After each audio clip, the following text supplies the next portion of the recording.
So ayan guys, abangan nyo yung mga iba pang mga updates namin. Binigyan ko lang kayo ng updates ngayon tungkol sa pamumuhay namin dito sa Japan bilang working visa holder and dependent visa holder na estudyante. Hello guys, welcome back to our channel, Gaijin World. Ayan, kompleto kami ngayon. So ako si Alan, si Mau, and si Stephen. Ayan. So nandito kami sa Raspa. Ngayon lang kami uli magkakasama. So nag-vacation leave ako. And magkwentuhan tayo. Kumusta naman ang ating anong lasa?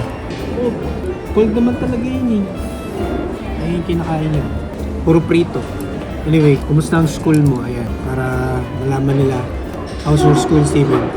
No classes today. Some sick and we're gonna go to Fukushima. Kumusta yung mga pinag-aaralan niyo doon? How's being first year high school? Malapit ka nang gumraduate, di ba? I'm gonna become senpai. Senpai ka na. Kailan ang graduation niyo? March 27. Oh, it's your mom's birthday. Or maybe 26. So, yung graduation niyo ba may ano yun? I don't think there's a graduation day for us. May ceremony? Kabagay. Parang matatapos na. Dito walang moving up ceremony. Graduation. So, meron kayong day na magkakasama kayo ng mga teachers niyo. One last day with our teacher. Kumusta yung nihongo mo sa school? Jozo ni Nata? Sumimayo. Hongo wa anime mishi. Nihongo to hanashi. Solo koto ore wa Nihongo jouzu ni. What do you advise to those kids like you who wants to study here in Japan? Get Japanese friends. Why? So if you keep talking to them, you're gonna learn Nihongo. And watch anime. How long have you been studying in Japanese school now? 2 years? Almost 2 years? 2 years. Almost 2 years. Then sa 2 years na yun, ano yung mga natutunan mo? Ano yung masashare mo sa kanila na if they want to study here, what do you suggest or recommend? So they will not have a hard time adjusting. Because you probably, if you go in that school, you probably don't know what to do. So that's why your teachers are here. But I was lucky, I had Filipino friends that teach me what to do. Lahat ni Hongo walang English, right? There is English, the English subject, but it's very hard. And for some reason, Mahirap yung English nila? Why? it's mixed with Nihongo. How about the diction ng mga teacher ng English? It's good, naman. It's good. I like it. Do you miss Philippines? Why? My friends are there. Nakakalaro mo ba sila? I'm waiting for the day I see them again. How about you, Han? Ikaw naman interviewin ko. Kumusta ang pagiging dependent visa? Ilang magto 2 years ka na rin dito, di ba? So, how was it? Well, for starters, limited time lang part-time job. 28 hours. Ako hindi ko sinasagat yung 28 hours. May inaalat ako 4 hours kasi minsan kailangan talaga mag-sando. Eh, tutulog ka. Saan ka ba nagtatrabaho ngayon? Anong tinatrabaho niyo sa manufacturing? Minsan car park.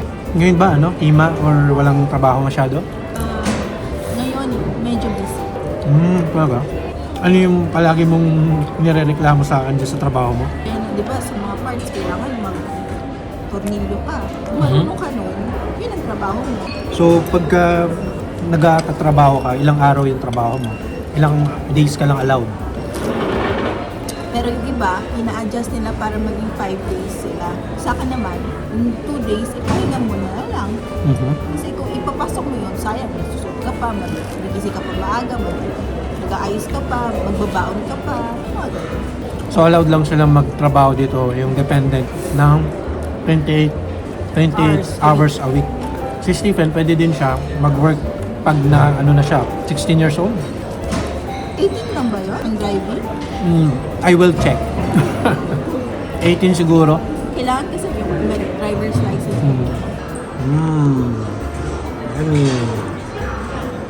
Parang last time din punta rin tayo dito, tayong dalawa lang. Diyan na si Stephen ngayon.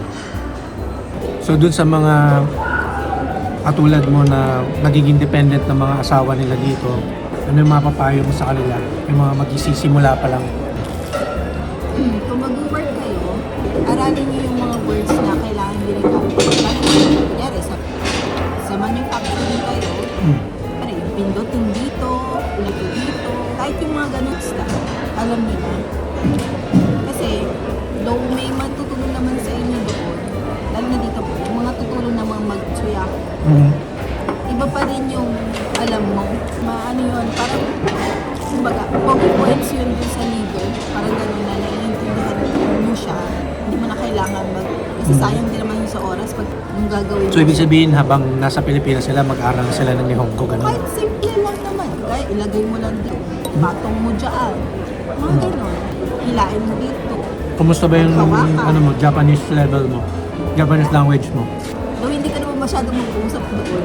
Kumusta yung JLPT? Sorry, bagsak ako. Kaya lang yun. And, Hindi ko oh, nakaya. kwento mo. I passed. Pumasa siya ng JLPT.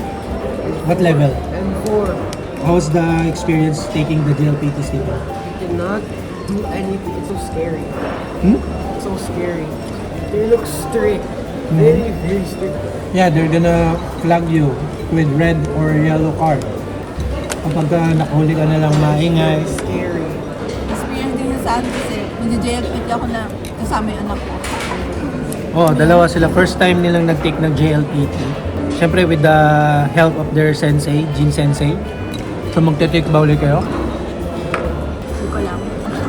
Ang lamig ng itlog. Ang lamig nga ng itlog. Bigyan mo sila ng tips doon sa mga wifey na nandito sa Japan or mag-i-stay pa lang dito. Sa bahay. Kung anong gagawin nila sa bahay. Saan siya magandang bumili ng mga pagkain, mga ganun. Or, Pagkain. mga tips na makakatulong sa kanila para makatipid or para mas mapadali yung trabaho nila. Itong marami namang Filipino store, personally, naghahanap ako ng mga katumbas sa Philippines. I mean, ang pinakamalapit sa amin, Japanese na supermarket, medyo nalayo sa amin. So, kung kaya nyo, maghanap kayo ng katumbas, I mean, equivalent ko sa Philippine store, may mga toyo, suka, mga ganun. Yan, hanapin yung katumbas mo. Para hindi masyado rin kagaya tomato sauce. Alam niyo naman siguro yun, tomato sauce.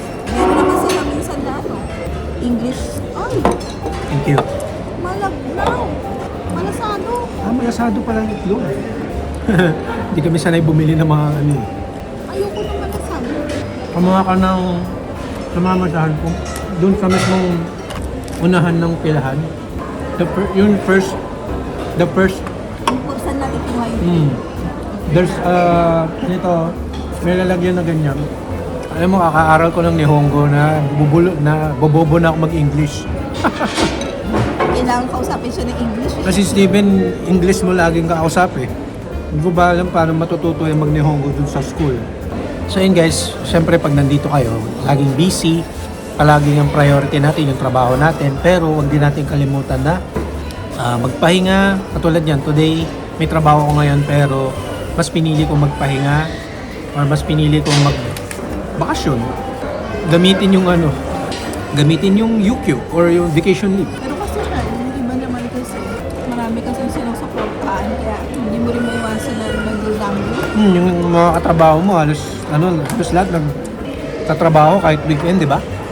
Tapos nag-ano din, Napadala kasi sa nagsasangyo din, nag-overtime.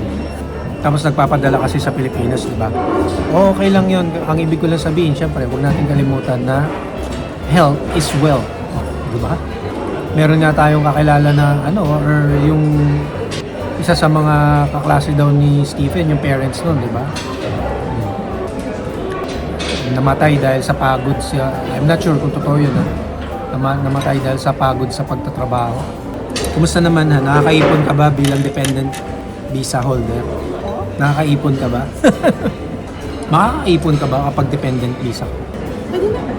Basta wala kang sinusuportan sa Pilipinas, Iba yung usapan pag meron kang kailangan padalan sa Pilipinas. Magkano ba yung let's say mabuo mo yung isang buwan na nagpa-part-time job ka? Magkano yung maximum na kaya mong kitain? 100,000. 10 lapad. Sabagay, no? Alam ko naman yun kasi nag-part-time din naman ako dati. Para lang sa nila. Kumbaga sa point of view mo naman. Pero kasi, ako personally, gusto ko may cellphone system dito. Yung iba naman kasi wala rin cellphone yung mga bata, hindi pa nila binigyan. Kaya ako gusto ko meron siya. So, kailangan ko bayad. Isa pa yan, yung mga bills dito, no? Siyempre, kung ako lang mag-work, although tatlo sila na sinusuportahan ko dito, mas maganda pa din yung... Tatlo! Ikaw, si Stephen. Ako, sinusuportahan ko rin sarili ko. Alangan naman kayong dalawa lang. Paano naman yung needs ko? Wow, needs.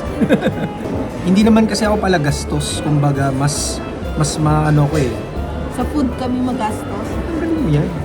Sa food kami magastos. Oo.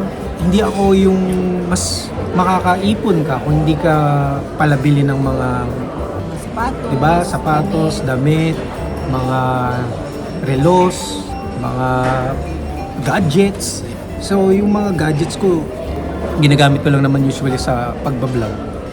So, yun. Makakaipon ka kung talagang masinop ka at yun, kailangan mo talaga ng proper budgeting. So, turuan ko kayo kung paano mag-budget dito sa Japan.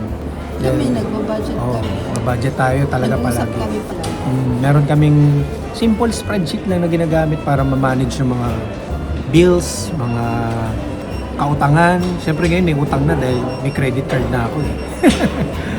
Pero yun, importante na ma-manage natin mabuti yun para hindi tayo mabaon sa utang. Dati kasi sa Pilipinas, di ba? Experience natin, sobrang hirap. Buti na lang with the help of my mother. Ayan. So ayan guys, abangan nyo yung mga iba pang mga updates namin. Binigyan ko lang kayo ng updates ngayon tungkol sa pamumuhay namin dito sa Japan bilang working visa holder and dependent visa holder na estudyante. Ayan, kung nagustuhan nyo tong video na to, like, share, and subscribe. Mag-subscribe na rin kayo sa channel. Wow, may channel kunwari. De, joke lang. Ako? Wala akong channel. Joke lang. Subscribe na kayo and hit yung notification bell para lagi kayo updated sa aming mga updates dito sa Japan. And check nyo yung aming YouTube homepage. I-click nyo yung playlist kasi marami kaming playlist dito na makatulong sa inyong pamumuhay dito sa Japan. Thank you so much for watching at bibili pa kami dun sa saan yun? Baskin Robbins. Magtatanong ka, may pagtatanong ako. Yan. Thank you so much for watching. This is Alan, Mau, and Stephen. Yan. Thank you so much again, and we will see you on our next video. Bye! Wow! Look at that. I prefer that to.